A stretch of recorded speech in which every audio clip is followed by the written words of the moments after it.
I was preparing for a podium. So good evening, I am Sara McMillian, just an ordinary mom like many of you here. I cherish the thrill of finding gems in thrift stores, the serenity of worship songs, and the enlightenment from online courses and podcasts. I am passionate about bringing people together, building communities, and nurturing personal development. I firmly believe in the saying, God doesn't call the equipped, He equips the called. My life's journey has led me to become a photographer and a life coach, which allows me to witness and capture the beautiful moment life offers. Studying life coaching has been a precious gift. It didn't erase the challenges though. As you see, in April 2011, I lost my beautiful mother to lung cancer, and at the moment of Jack's diagnosis, he has ALL Leukemia. That's all I could see. Instead of the memories of her treatments, my mind fixated on my 6-year-old son, and I felt overwhelmed. Life coaching teaches us the power of our thoughts and how they shape our feelings, actions, and ultimately our lives. It would have been easy to let those thoughts twist us into despair, but that's not the story we chose to write or share, and I don't want to focus on what cancer has taken from my life. Let me give you a condensed version of our story leading up to cancer. A few years ago, on a Memorial weekend, God spoke to me in a powerful way, and I listened. I surrendered my life to His plan and was baptized once again, with my 2 boys right there witnessing this life-changing moment. Mom got dumped, and it marked the beginning of a divine plan I never saw coming. We are here to celebrate the joy in our journey and recognize the incredible team at Wesley Medical Cancer Oncology Care. Even at our lowest moments, we chose to focus on the best and speak life into my son, Jack. We praised Him for how God would use his story for good, and how someday Jack would help another child find joy in their journey. And look at us now, standing before you with a healthy 8-year-old and a story only God could craft. In May of 2022, we received a phone call no one ever wants to hear. We hate to do this over the phone, he said, but Jack has leukemia. Our lives forever changed in an instant. Jack had been suffering from severe leg pain, and his dad had taken him to the doctor. That rainy May afternoon, they ran a blood test just to be safe, and that is when our world was turned upside down. Arriving at the hospital, like they literally called us at 5:15 p.m. and we were at Wesley by 8 p.m. Felt like we were in the middle of a Grey's Anatomy episode, with those harsh hospital lights piercing through the cold, uncertain room. They had to insert needles into Jack repeatedly, and witnessing our little boy scream and cry while feeling helpless and heart-wrenching. You're fine, honey. The next day we met our care team, who have become family to us. Imagine it was a holiday weekend after COVID, and they were already short-staffed as they prepared for surgery. One child, Courtney, walked in the room with Carl. Oprah says it best. I want to work like a dog, doing what I was born to do with joy and purpose. I want to play like a dog with total jolly abandon. Jack has always been an animal lover, especially for Carl. Wesley's therapy dog, Jack said to me, Mom, God gave me cancer so I could meet Carl, because Carl was made for me.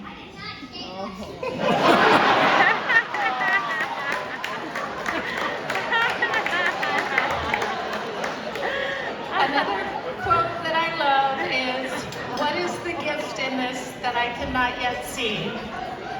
God has whispered this to me repeatedly throughout this season, urging me not to miss the joy in our journey. Joy in cancer, yes. Our story and our son are brimming with joy. You were made for a time like this. God has prepared me to be a strong mom who could face cancer twice. The love started pouring in while Jack was getting his port inserted in the waiting room. Learning to live with open hands and receiving has been a challenge. We're teaching our sons the difference between giving and receiving, and Jack's inclination is to give back by making cookies to give the nurses every month during our visits. We have received random letters in the mail with money from friends of angels. We have had moms who have lost their children send cancer checks with more digits than we could ever imagine giving. We have never felt so seen. Toys and balloons arrived along with FaceTime calls from friends. We live in an era where we often observe but don't engage, yet there was an outpouring of support whenever a need arose.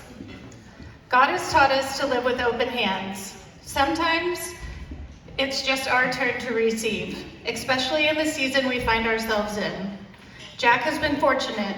With treatments that haven't made him too sick or nauseous, he always tells me if he doesn't feel well the next day, sparing me from worry. The care team has done an excellent job of preparing us for the challenging journey. The most challenging part of treatment is the delayed intensification, also known as the red devil, which Jack will tell you was its worst part.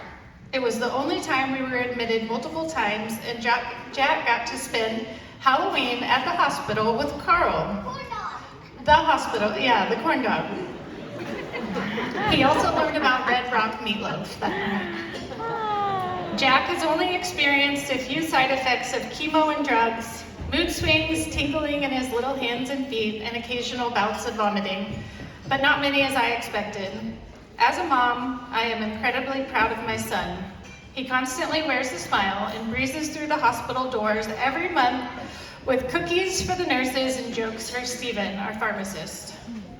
I spent a lot of time trying to figure out what to feed a child with cancer, but Jack makes it very clear what he wants. He's like a tiny little pregnant person. My favorite is when we got home from chemo one of the very first times, and he screams out, "I want chicken on the bone right now." We live in the country, but I don't make chicken on the bone. He has had some peculiar favorites before, like rainbow milk, which is white milk with strawberry and chocolate syrup with just plain white milk. But when his tastes change, they change quickly, and he still won't drink milk to this day. But we are so blessed with friends who will drop everything to bring him whatever he craves. We live in the countryside, and the nearest store is 15 miles away, so their help was invaluable. Jack has his own hashtag, Life is Jack Eddy. You can keep up with him there. I admit that I have not been great at keeping it updated, but I promise to spend some time soon, going back to all those precious memories. But it does make my heart sore. This time last year was like the worst of our treatment. So seeing him run and all of that is a lot of joy.